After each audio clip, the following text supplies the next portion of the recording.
Give the invocation.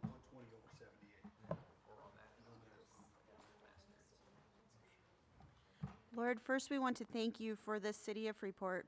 We ask that you prosper and bless this city and every person who lives here. Lord, we thank you for the people who are in charge of this city. We ask for godly wisdom and discernment as they make decisions for Freeport and the people who reside here. Give them ears to hear, eyes to see, and hearts to receive what you are saying for Freeport. Lord, we bind any thoughts or words spoken tonight that is of one's own agenda and tries to come against what you have for this city. We call unity to come into the hearts and minds of those on this board. For unity is what you desire, godly unity. Philippians 2:3-4 states, "Let nothing be done through selfish ambition or conceit in lowliness of mind. Let each esteem others better than himself. Let each of you look out for not only for his own interests, but also for the interests of others." In Jesus' name, amen. And amen. Thank you. So now we will officially call this meeting to order. Madam Clerk, could you please take the roll? Mayor Miller, Here. Alderpersons Clem, Here. Monroe, Here. Simmons is absent, Parker, Here. Stacy is absent, Shadle, Here. Sanders, and Sellers. Here. We have a quorum. Thank you. And if you could please stand for the Pledge of Allegiance, led by Alderman Sellers.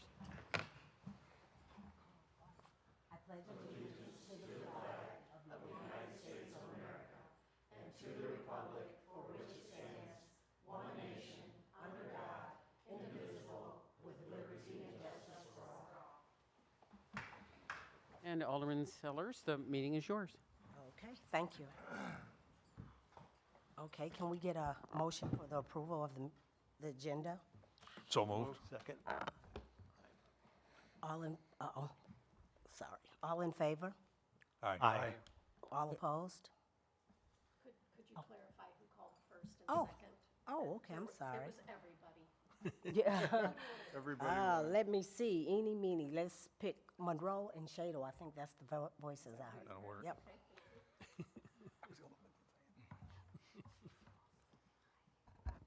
You don't Oh, okay. for you Oh, okay, I thought you wanted me to write it. Okay. Now we have approval of the minutes from the Committee of a Whole meeting held September 11th, 2023. Have a motion? So moved. Second. Again, it was Monroe and Shadle second. Aye. Okay, do we have, oh, sorry. All opposed? Okay, let's move to number 6. Boy, we're moving fast. Public comments. I don't think anyone signed up. There's none. Okay, oh, wow. Man, it's a nice meeting tonight, huh? Don't jinx us. Okay, at this time, we will have a presentation from the Greater Freeport Partnership with Andrea Schultz Winters.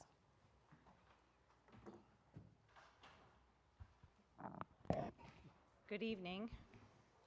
You by now know that I am not Andrea Schultz Winter.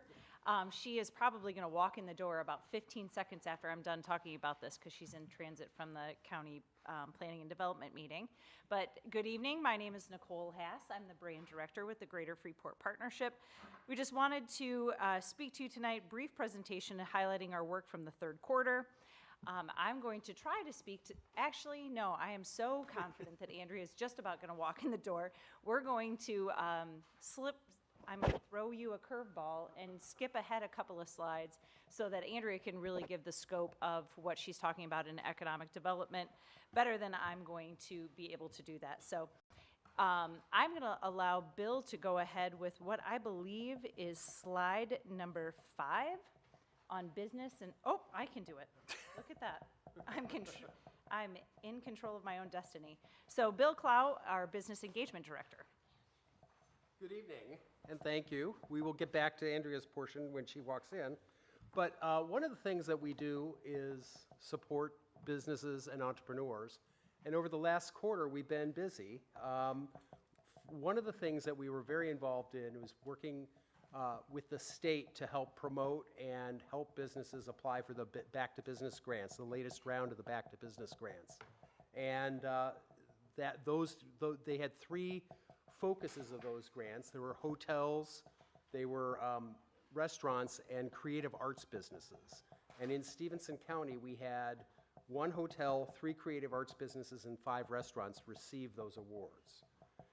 In addition to that, other things that we've done referrals for leasable space for businesses that are looking to relocate within Stevenson County or to Stevenson County.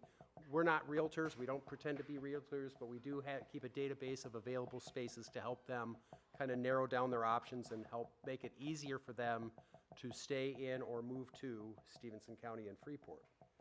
We made 3 referrals to leasable space and referred 1 entrepreneur to the SBA, Small Business Administration, for a loan as a loan lender. One of the other things we do to help support businesses and entrepreneurs is we do education. Last year we had what we called a Community Business Academy. This year we're creating our own. We had purchased a service. We felt we could be more effective by creating our own. We're creating what we're calling it is the Base Camp, or Business Academy for small businesses and entrepreneurs. We're looking to start that in the early 2024, and it'll be geared towards small businesses and entrepreneurs. We also support businesses that are opening or expanding through ribbon cuttings. In the last quarter, we had 6 ribbon cuttings, several more in the works for this quarter. And a number of entrepreneurs come to us looking for help and assistance on what they can do, how they can start their business, how they can be more effective in getting their business started. We've worked with at least 12 entrepreneurs in the last quarter. And that's also not included in that is a number of businesses, existing businesses, that come to us with specific needs or specific questions that we try and help them. By connecting them with experts that they need, or helping them with some advice or some touching bases. I saw Andrea sneak in, so we're going to revert back to her presentation. She can talk to you about economic development. Well, I'm not going to introduce myself because I think you all know who I am, and I apologize for my tardiness coming from County Planning and Development. So I'll work on cloning myself next time. We've talked about the stages of economic development before, and just to kind of refresh, this is how we categorize. When a lead comes in the door, we start cataloging. That's kind of when the clock starts ticking. And so we kind of move projects through stages. And so we talked about this the last time we were here. So just to kind of reiterate, well, I'll go back. And so on pages 2 to 3 of our quarterly report, we have delved in and we supply charts with different projects in relationship to what type of economic development project they are. It's a traction project, it's property redevelopment. And moving forward, so in business and property development, we're looking at this chart specifically, and you'll find it on page 2 of the report. Projects that originated last quarter. So we had 30 projects that kind of came in the door. And 11 of them were closed within the last quarter because ultimately we did not have a product that met the solution that the client needed. A lot of them are around greenfield. They're looking for large sites to develop industrial development. They need a large site. So a large site, we're talking 50 at minimum to 100 to 150 acres. We still have, so a total of, we categorize most of those as attraction projects. They're business attraction. We had 17 that came in the door. 11 we could not respond to because we didn't have a shovel-ready site. 6 are still active. We looked at property rehab and redevelopment. We're working on 3 new owners of commercial property that are in varying stages of reinvesting in their property. Oftentimes it is connecting that new owner to the tools that are available to them at that site. Often it's enterprise zone. Sometimes it's our local CDC, our Community Development Corporation of local bankers. Sometimes it's SBA. And then residential development. We know that we have an old housing stock here, and we want new housing stock of all different varieties to be developed. But we are excited that there was a groundbreaking on a new single-family home. This is on Rye Ridge. They're utilizing the enterprise zone to help lower the cost of that investment. We are going to continue to promote the enterprise zone to people, developers, home builders, realtors that are in the residential market so that we can spur more residential development. And I think at this time, I was going to turn it over to Bill. So I'll fast forward, and we're going to turn it over to Nicole. I knew I wasn't going to be lying to you if I told you that she would walk in the door of, 15 seconds after we started. So we've talked a little bit about our work in bringing new people to Stevenson County, and we were really excited to see that the Illinois Office of Tourism came out with their 2022, it just takes that long to get data, 2022 economic impact statistics for the tourism industry. For Stevenson County, that reached a new high for us. In 2019, our tourism revenue for Stevenson County was at $48.3 million. So not only did 2022 exceed pre-pandemic levels, but it is actually the highest that we've had on record, and a 9.3% growth over 2021. 2021 was actually a 13% growth over 2020, which isn't hard to believe given the year of 2020. When we talk about overall tourism revenue, we're talking about hotel spending, food and beverage, recreation, retail, and transportation of people coming into Stevenson County from over 50 plus miles away. That is what the state considers a visitor. In addition to that spending, there are 500 people who are either directly or indirectly employed by the tourism industry for more than $20 million in wages. We can break this data down. The state does a great job of helping us break it down by each of those categories, and that can be done at a further date if anyone is interested. But again, going to hotel stays, people who are coming in and coming from a distance great enough that they require somewhere else to stay. In July of 23, so we're looking at third quarter here, we actually had a 5% increase over July of 22 in both weekend and business travel. And August and September held steady at 2022 rates as well. So that's great to know, because if we were already breaking new records in 2022, there's no reason to say that, at least from a hotel standpoint, we can't do the same again in this upcoming year. We've also, if you saw in your third quarter report, have really leaned into promoting the different attractions and through our campaigns, the Be a Trailblazer campaign, which finished up with 3 times the average of clicks on our ads than a tourism industry average. So that means that we are targeting the right people with the right keywords, and they like what they see enough that they're clicking on that ad because they want to come here. So that's always great. The other campaign we're running is the Rediscover Your Downtown, which is ongoing almost up into the holiday season. So that's great to continue to drive traffic to our small businesses. Also in third quarter, that's our main event season here for downtown Freeport. Over the 3-month series of Music on Chicago, we had over 2,000 people in attendance. Great community support that allows us to keep that $5 admission, so it's affordable for everybody in the community to come out and have a great time. And we think that's really important because that promotes the inclusivity and the diversity of our events. Cruise Night, a free event, nearly 10,000 people in downtown and thousands more along the street to watch the cruise. We've really embraced that longer cruise route, because it almost, if anybody else has driven down it, it almost makes you choke up to see how many people come out along the streets in Stevenson and Park Boulevard and Empire Street. As an event organizer, there's really nothing better than seeing a community participate in something that is really just as simple as sitting outside and watching the cars go down the street and admiring what has come to your town. Pretzel City Brewfest. So every event has its own unique goal. Music on Chicago is quality of life, and it's more resident focused. It's great if we bring people in from outside, but not always a given. Cruise Night, we bring some people in from outside the area, but again, it's not as large of an area or scope. Pretzel City Brewfest is great for our residents, but it really brings in new visitors. Just because it was a question that Alderman Shadle had asked at our last presentation, I actually looked at Brewfest's attendees, and over 50% of the attendees to Brewfest come from outside of Stevenson County.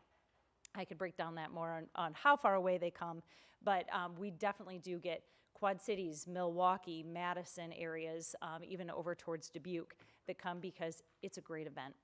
Over 800 people, that is our largest attendance at Brewfest to date. So into fourth quarter, our events shift from, well, one, being outside, but also from attracting people in to have a good time to let's go spend some money with local businesses as we get into the holiday season.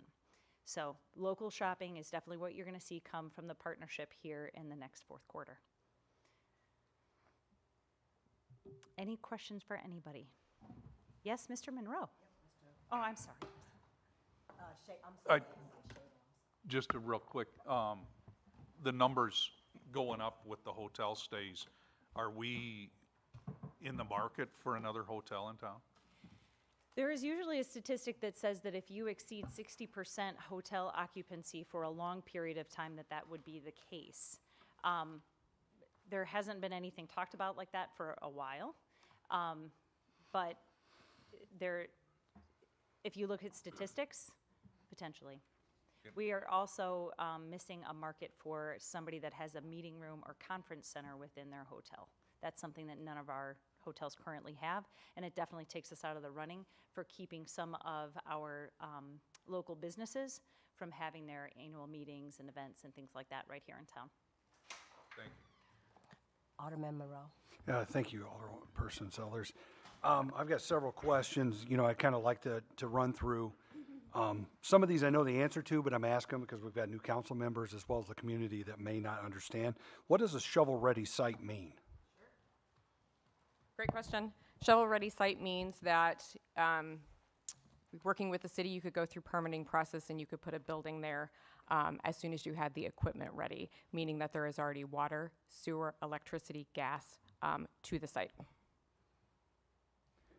Next question is, what has the GFP done to kind of coordinate between the city, the county, and the township to develop and increase our shovel-ready kind of locations? So I think most noteworthy was work that had been done between the city and the county for an intergovernmental agreement to do the engineering work and get easements to get infrastructure out to Millrace Crossing. Now, I think that the council probably has been brought up to speed on there was a big difference between what the cost estimate and what the actual bids came back, right? And so the county was going to leverage some of their ARPA dollars to make that project happen. They're still going through the budgeting process right now to figure out how they're going to allocate the remainder of those ARPA dollars.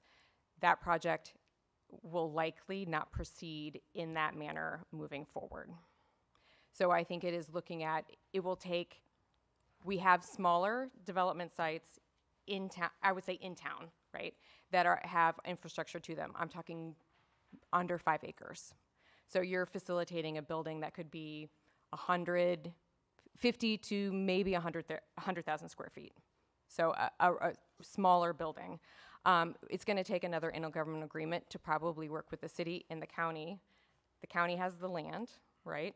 Or a private owner who's in the county has the land, and the city has the infrastructure. It's going to take another intergovernmental agreement to get that to the site. So I think it is looking at other locations where you have a property owner who is interested in having their property developed. So are there any other sites besides Millrace that have been We are targeted? currently, yes, we are continuously, and we are currently working with property owners who are interested. Yes, we are talking with one. Okay.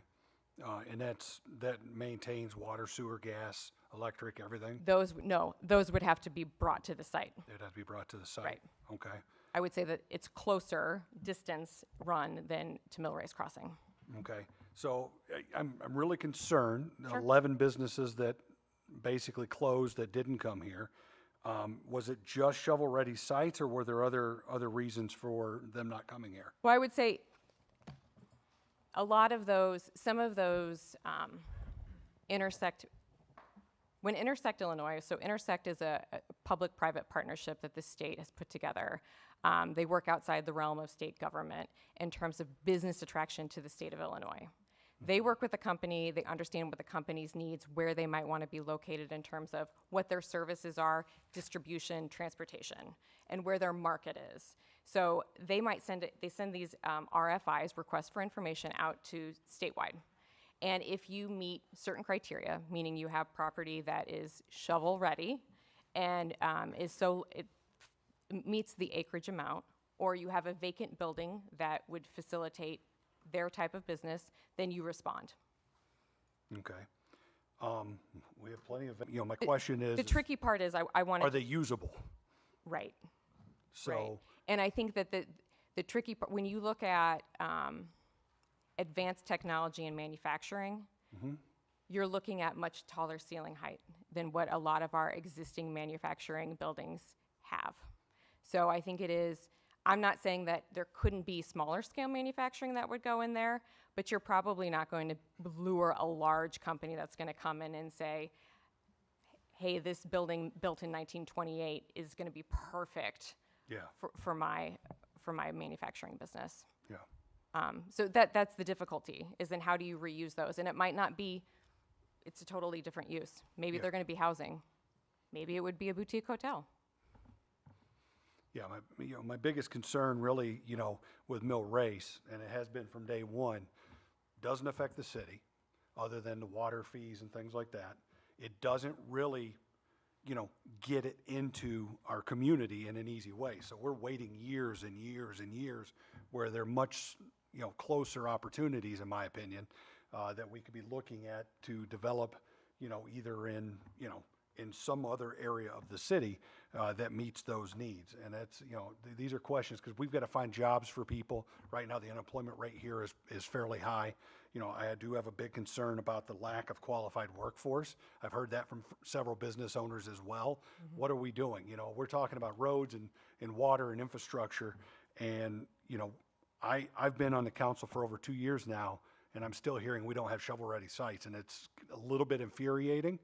And I'm starting to wonder where the money's going and why it's going there. So we've got to get together and start working this, because right now I feel like community development, I feel like GFP, I feel like all of us have to come together to develop this and work together. And I don't see the urgency is my big concern. And that's, and that's what business owners are looking for.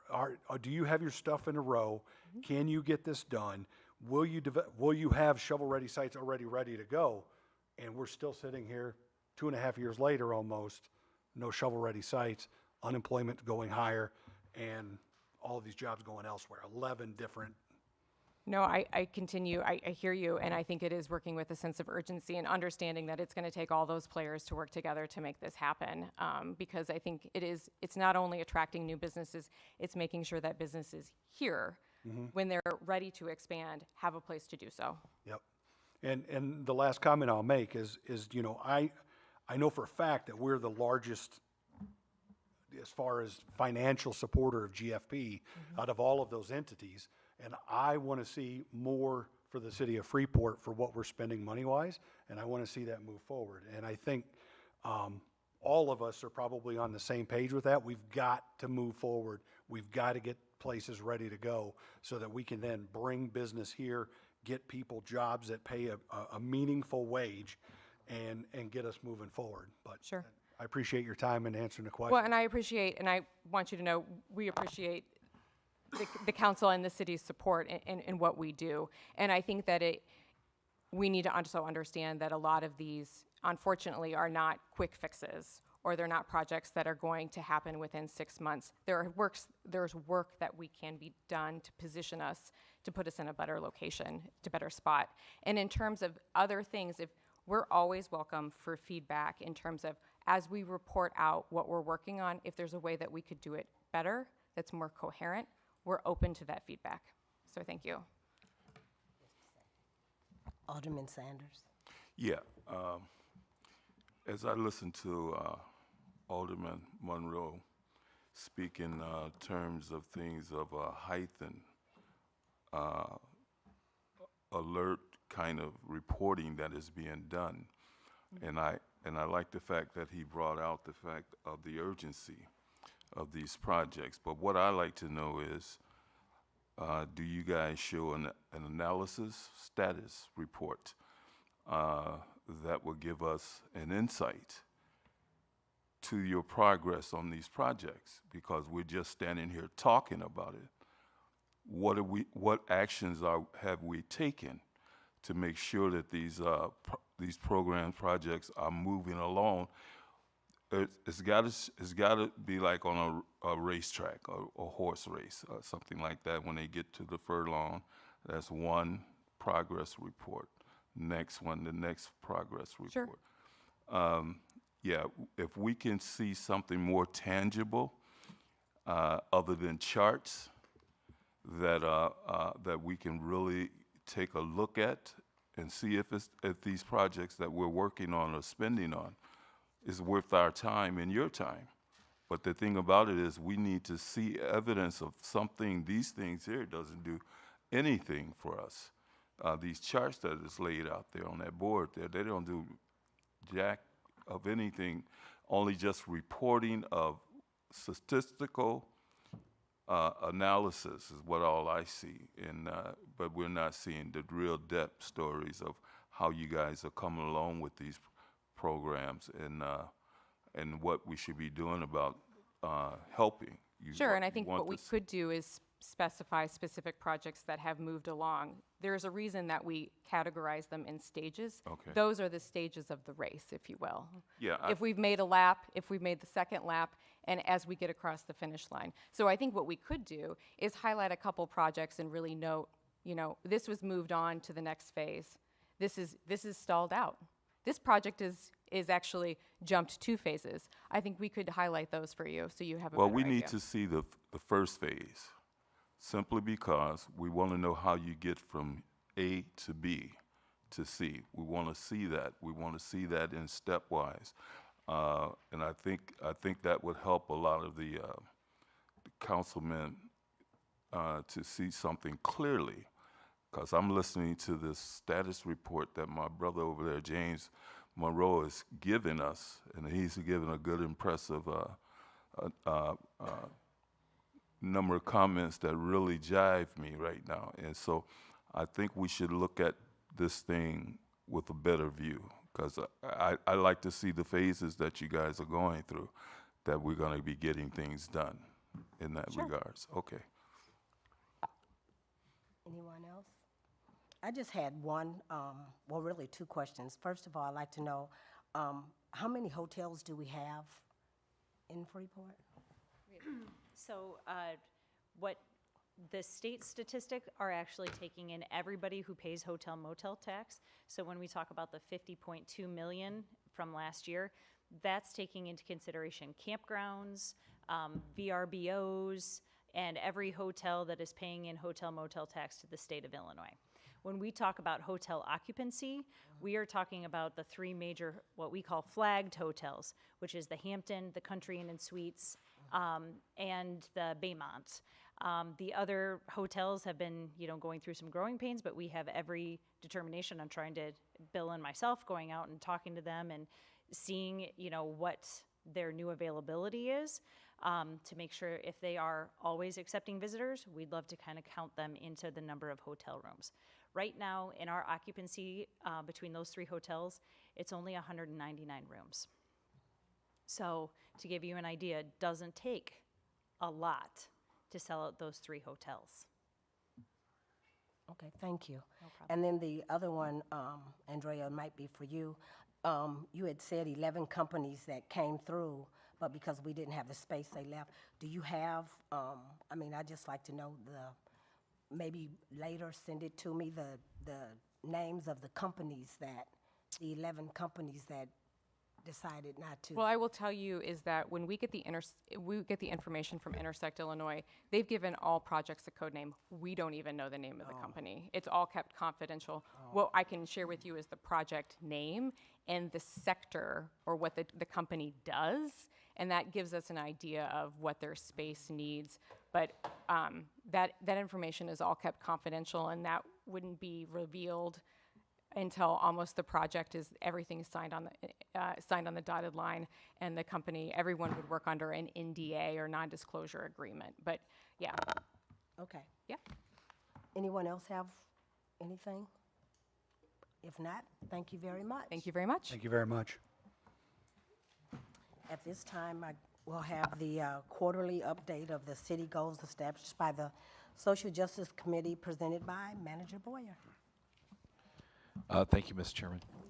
The Social Justice Committee recommended a number of metrics be measured to see how the city is making progress for diversity, equity, and inclusion in city government. With respect to hiring in the third quarter of 2023, we will continue to recruit for open positions in all departments. The library hired one position, increasing our DEI by one employee in Q3. The police department is currently down 6 officers and 1 dispatcher, and make a note there was a typo in the memo. The fire department has 0 firefighter openings. In the police department, the female workforce accounts for 38.4% of the department's employees, and the minority workforce accounts for 15.3%. The number of female workforce is flat. However, the minority workforce is up 3.5% from the second quarter of 2023. In the fire department, we saw no change in female and minority employment. Female employees account for 6.5% of the fire department workforce, a reduction of 0.2% based on second quarter, and minority employees account for 0% of the workforce. Our goal in both departments is to increase female minority employment by 5% by the end of the year. We have used various outreach techniques and resources to recruit applicants for these positions, including community leaders and clergy, TV, radio, and ads in minority publications and professional associations. We are also using targeted Facebook ads. With respect to other departments, the number of female employees increased by 2 from the second quarter. Overall, female employees in non-police and fire departments make up 41% of the workforce. The non-public safety minority workforce has 9.75% of the employees.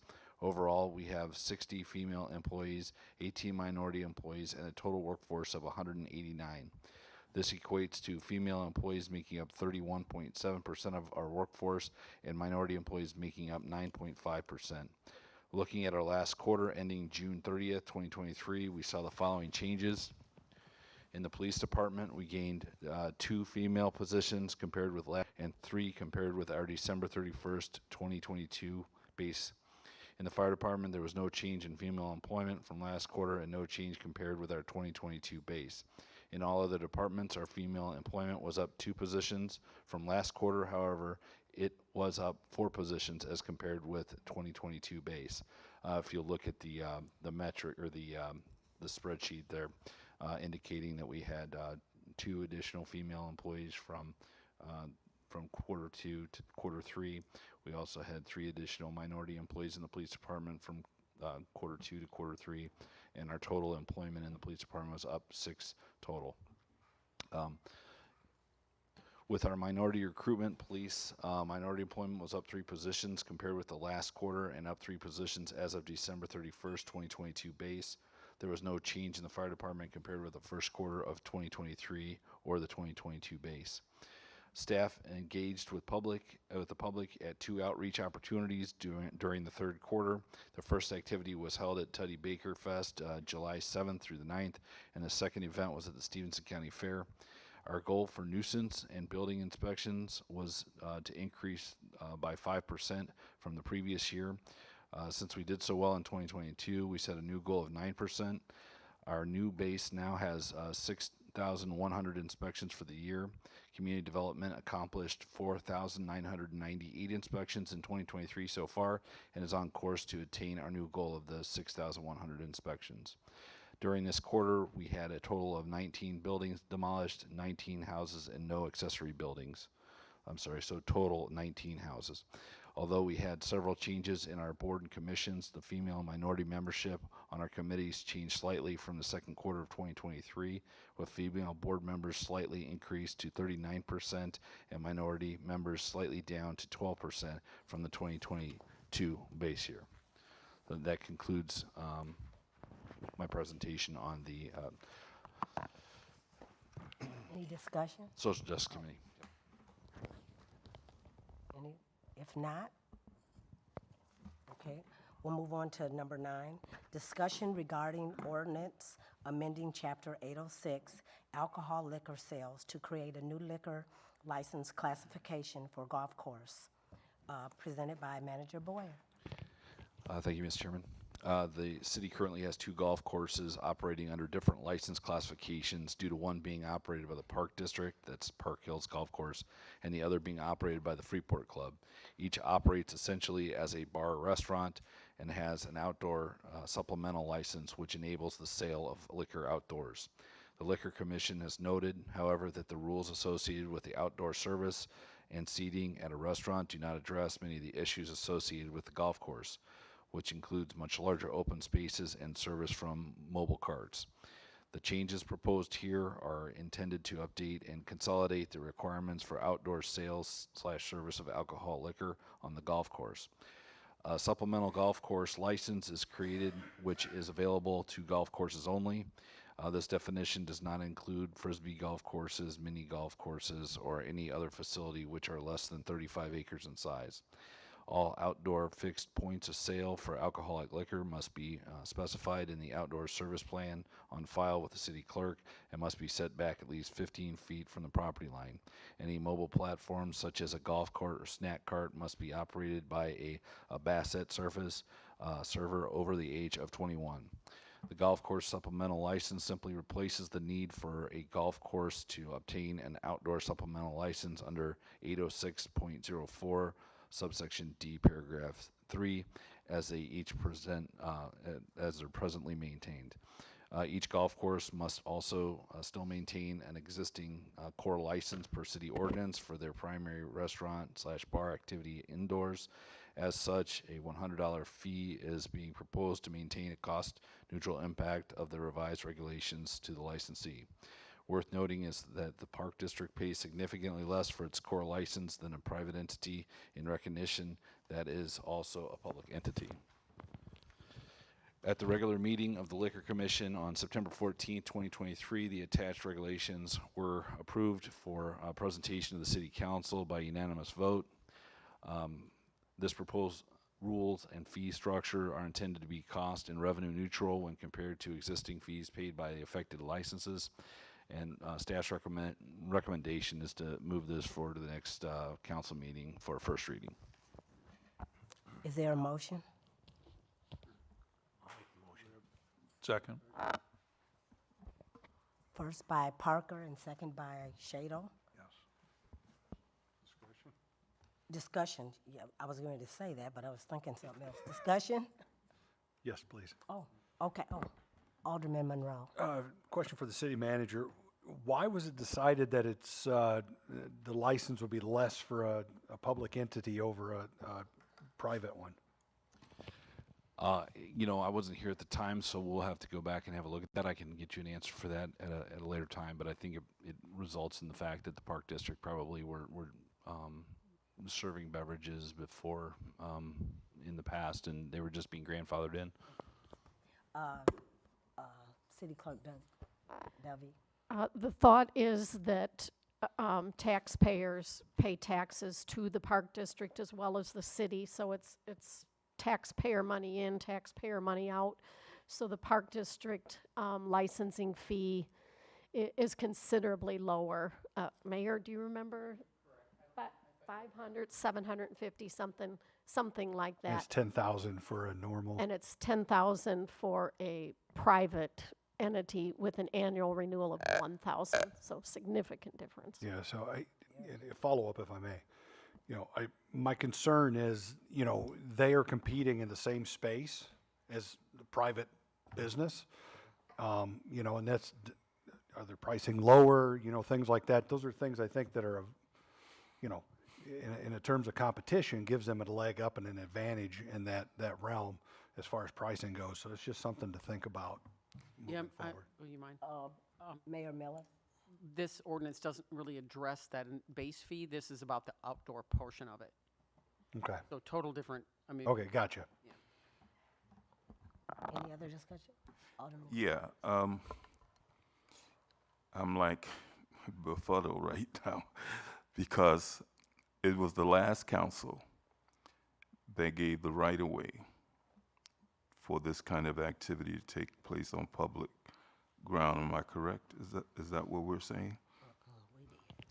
No, this is basically discussing the opportunity to assess a liquor license for outdoor activities at private establishments. Or the private establishments. Okay. That sounds like a little bit too much for private entities to be able to exploit public taxpayers' endorsements to these types of things.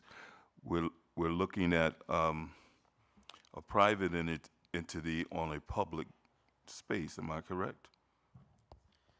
I'm gonna, Attorney Zito? No, we're talking about golf courses. Yeah, So we have one public golf course that's run by the Park District, and we have one that's run by the Freeport Club.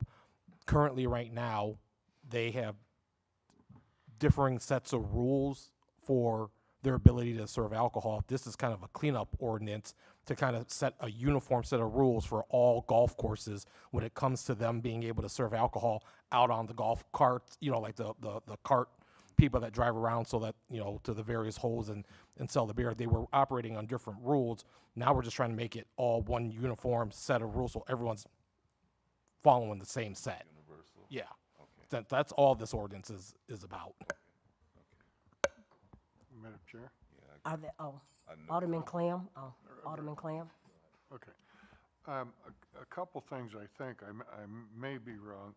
I believe Park Hills is just beer and wine, do not have, are there hard liquor also? Okay, that takes care of that one. But like you said, Alderman Sanders, basically what this is for, this last portion for the $100 fee is basically for them to go out and sell on the course as they have outings. In other words, they could set up a cart on number 9, set up a cart on number 16, or they could have a cart drive around and somebody can holler if they want a beer or something and purchase it from them at that period of time. So that's all we're looking at this period of time is doing that, which would clean up some things, and also on the outdoor things, it wouldn't necessarily, they have outdoor licenses because already Park Hills does the music and the stuff outdoors, correct?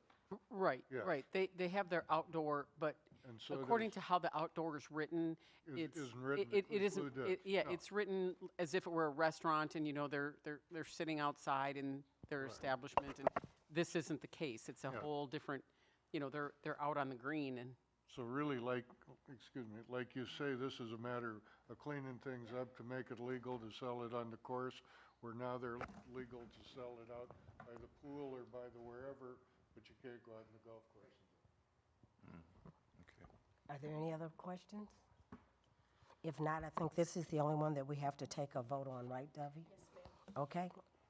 Is there a motion to accept this ordinance? Oh, I did? Okay. Okay, let's have a vote. Okay, let's take a vote. Do we have to do a roll call or all in favor? Okay. All in favor, say aye. Aye. All opposed? Okay, the ordinance was accepted. Okay, we're going down to number 10, public comments. Are there anyone? If not, I'll make a motion for adjournment. and can I second? Second. I'll beat you to it. It has been moved and second that we are adjourned, and everybody have a good night.